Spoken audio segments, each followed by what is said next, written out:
Class 5th, chapter number 7, Sleek and Slim on the Global Rim.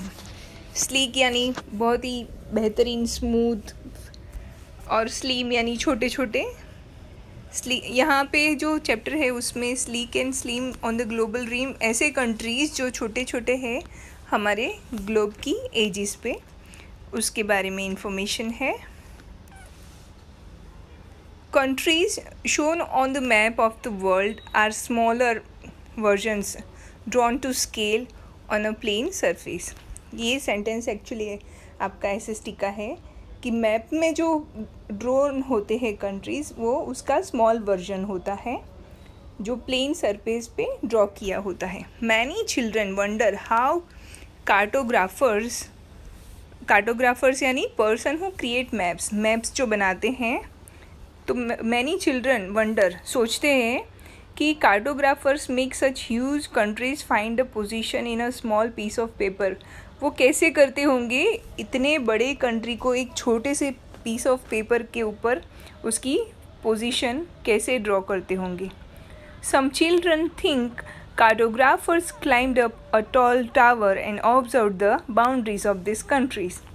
कुछ बच्चे तो ऐसा भी सोचते होंगे कि वो बहुत ऊंचे से टावर पे चढ़ जाते हैं, फिर वहाँ से वो ऑब्जर्व करते हैं बाउंड्रीज और फिर ड्रॉ करते हैं. Some think that they drew the borders by flying high in an aeroplane above the countries. कुछ बच्चे ऐसा भी सोचते हैं कि वो कार्टोग्राफर्स क्या करते होंगे, बहुत ही ऊंचाई पर एरोप्लेन में फ्लाई करते होंगे और वहाँ से बाउंड्रीज देख देख के ड्रॉ करते होंगे. When we look at the outline shape of the countries, some of them look like funny rabbits. जब हम कंट्री के शेप्स या उसके आउटलाइंस देखते हैं तो हमें कैसा लगता है, कुछ शेप्स फनी रैबिट्स के जैसे लगते हैं. और द स्नोट ऑफ अ फॉक्स. स्नोट क्या होता है, फॉक्स की जो नोज़ आगे बढ़ा हुआ पार्ट होता है ना, स्नोट नोज़ वाला area. Or the snout of fox or a crocodile. Some are like small squares while others are triangular. Some are thin, some are fat, some are wide and large while others are narrow and small. तो ये अलग अलग shape हमको दिखते हैं सारे जब map देखते हैं तो अलग अलग कंट्रीज़ के. This lesson comprises facts and interesting information about some countries that are slim and sleek on the borders of the globe. Globe की एजिस जो बॉर्डर्स होती है वहाँ पे कुछ ऐसे कंट्रीज़ हैं जो छोटे छोटे हैं, पतली सी लाइन के जैसे हैं. उस कंट्रीज़ के बारे में कुछ फैक्ट्स हैं जो हमको ये लेसन में देखने हैं. सबसे पहला कंट्री है हमारा Finland. Finland is with in the Arctic circle in northern Europe. Arctic circle जो है उसके पास आता है और नॉर्दर्न यूरोप में है Finland. It shares its border with Russia, Norway, Sweden and the Baltic Sea. उसकी बॉर्डर रशिया, नॉर्वे, स्वीडन और बाल्टिक सी को टच होती है. The sun never sets for 73 continuous days during summer from May to September.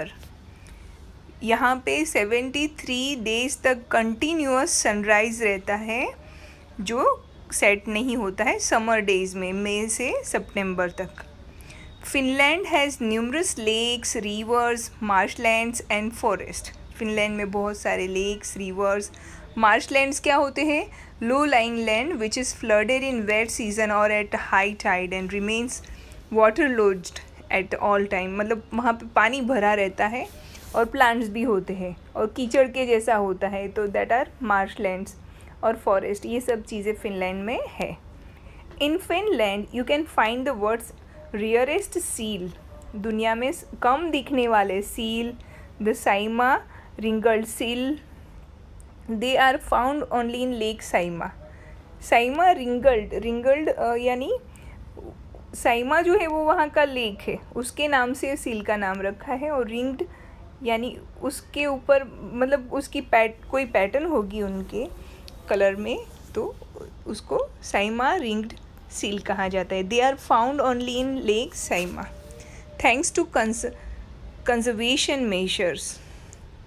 Measures यानी जो ये conservation यानी protection होता है और मेजर्स यानी जो केयर्स ली जाती हैं, their numbers have recently risen to over 300 but they are still seriously endangered. ये जो सील की बात हम कर रहे हैं वो endangered animal है जिसकी अभी स्ट्रेंथ, उनकी कंजर्वेशन मेजर्स लिए जाने के बाद उनकी जो स्ट्रेंथ है वो 300 तक हो गई है, पर वहाँ के लोगों ने उसको बहुत ही सीरियसली कंजर्व किया है, इसकी वजह से ये हो पाया है। Northern lights, coat of arm of Finland, ये सारी चीज़ें फिनलैंड के बारे में है। फिनलैंड के फैक्ट्स, उसका कैपिटल जो है वो हेलसिंकी है। मेन लैंग्वेज फिनिश और स्वीडिश। मेजर रिलीजन क्रिश्चियनिटी और करेंसी वहाँ की है यूरो। ये हो गई फिनलैंड की बात। अब Italy. Italy is a country in southern Europe. It has a shape like that of a boot. Italy का शेप कैसा है? वो साउदर्न यूरोप में आता है। फिनलैंड जो है वो नॉर्दर्न यूरोप में आता है। इटली का जो शेप है वो बूट के जैसा है। Its capital is Rome. Right in the centre of Rome there is a separate country known as the Vatican, the world's smallest country. Centre of Rome, Rome के बीचों बीच वेटिकन नाम का एक स्मॉल कंट्री है जो दुनिया का सबसे छोटा कंट्री माना जाता है। Together with Greece, Italy is acknowledged as the birth place of western culture. Greece और इटली, ग्रीस के साथ इटली को भी ऐसा कहा जाता है कि वो वेस्टर्न कल्चर का बर्थ प्लेस है। It is home to the greatest number of UNESCO world heritage sites. वहाँ पे बहुत सारी हेरिटेज वर्ल्ड साइट्स हैं। Ancient ruins and monuments are found everywhere around the country. पूरे कंट्री में बहुत सारे मॉन्यूमेंट्स पाए जाते हैं, और जो एंशंट मॉन्यूमेंट्स होते हैं, रूइंड मतलब थोड़े टूटे फूटे से, उस तरह के भी मॉन्यूमेंट्स वहाँ पे बहुत सारे पाए जाते हैं। इटली के फैक्ट्स में उसका कैपिटल सिटी रोम है, मेन लैंग्वेज इटालियन है, मेजर रिलीजन क्रिश्चियनिटी है और करेंसी है यूरो। एक ये ब्राउन बॉक्स भी है। Where is Italy located? Southern Europe. Italy and Greece are the birth place of western culture. ये सब चीज़ें अब ये लास्ट चैप्टर है तो उसमें साथ में ही करते जानी है। ये सारी जो चीज़ें हैं, Colosseum Rome, flag of Italy, pizza, Sicily, the largest island in the Mediterranean Sea, coat of arms of Italy, Italian wolf, वहाँ का नेशनल एनिमल है। Italy is also famous worldwide for its delicious cuisine. Cuisine यानी खाना, dishes. Italy जो है वहाँ की बहुत सारी डिशेस के लिए फेमस है। इट्स ट्रेंडी फैशन इंडस्ट्री, वहाँ वो फैशन इंडस्ट्री के लिए भी वर्ल्ड वाइड फेमस है। Luxury sports, cars and motorcycles, diverse religion cultures and dialects, beautiful coast, alpine lakes and mountain ranges. वहाँ पे आल्प्स और एपेनियंस, दो माउंटेन रेंजेस है इटली के पास, उसके लिए भी वो बहुत ही ब्यूटीफुल लगता है।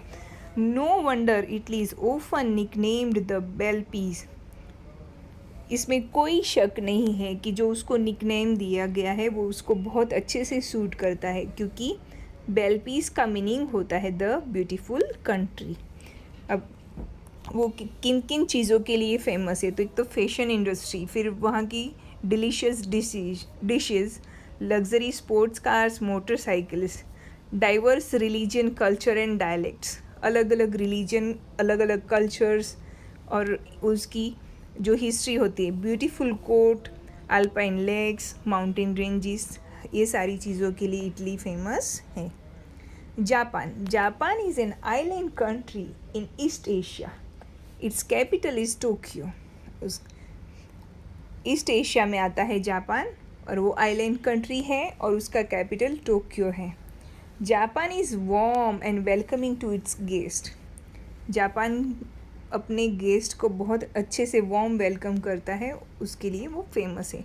Its unique culture is said to be mysterious. उसका जो यूनिक कल्चर है उसको बहुत ही ऊंचा माना जाता है, महान माना जाता है, but truly fascinating for visitors.